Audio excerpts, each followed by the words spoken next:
अस्सलामुअलैकुम। 27 ਵਜੇ ਦੀਆਂ ਹੈਡਲਾਈਨਾਂ ਨਾਲ ਮੈਂ ਹਾਂ ਤੁਹਾਡੇ ਨਾਲ ਫੌਜਾ ਬਿਲੂਟੁਥ। ਖਬਰਾਂ ਦਾ ਆਗਾਜ਼ ਕਰਦੇ ਹਾਂ ਚਾਈਨਾ ਦੇ ਰਸਤੂ ਦੀ ਖਬਰ ਤੋਂ।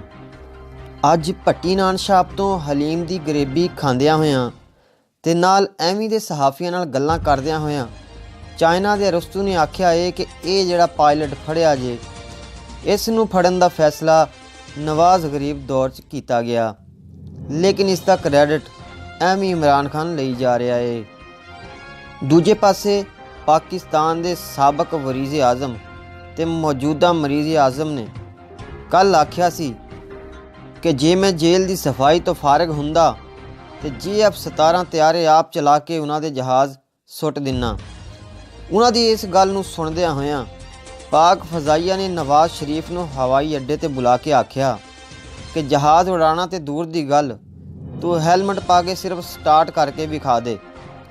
ताजे उन्होंने गल नूं सीरीयस लैंदियां होइयां नवाज शरीफ ने पूरे जोश ते गुस्से नाल हैलमेट अपने सर विच फसा छड्डिया, जिहदी वजह तो सरकार दा नक हैलमेट विच फस गया। ताहम फौजियों ने फौरी तौर पर नक कट के हैलमेट नूं बचाया हैलमेट कट के नक नूं बचाया ते नाल ये आखदे होए दोबारा उसनूं जेल विच भेज दिता कि ऐडा तू रहिंदा नहीं पायलट। तीजे पासे भारत ने पाकिस्तान के सुटे गए F-16 की तस्वीर जारी कर दी है। नाल उन्हां दा कहना है कि साडे बे दी मुछ वाले पायलट ने 1000 किलो का बंब सुट के इस जहाज़ नूं सुटिया है। पाकिस्तान ते ओदी सेना आइंदा तो साडे नाल पंगा लैण तो बाज रवे, नहीं तो आइंदा भी असी इस तरह उन्हां दे त्यारे सिटदे रहांगे।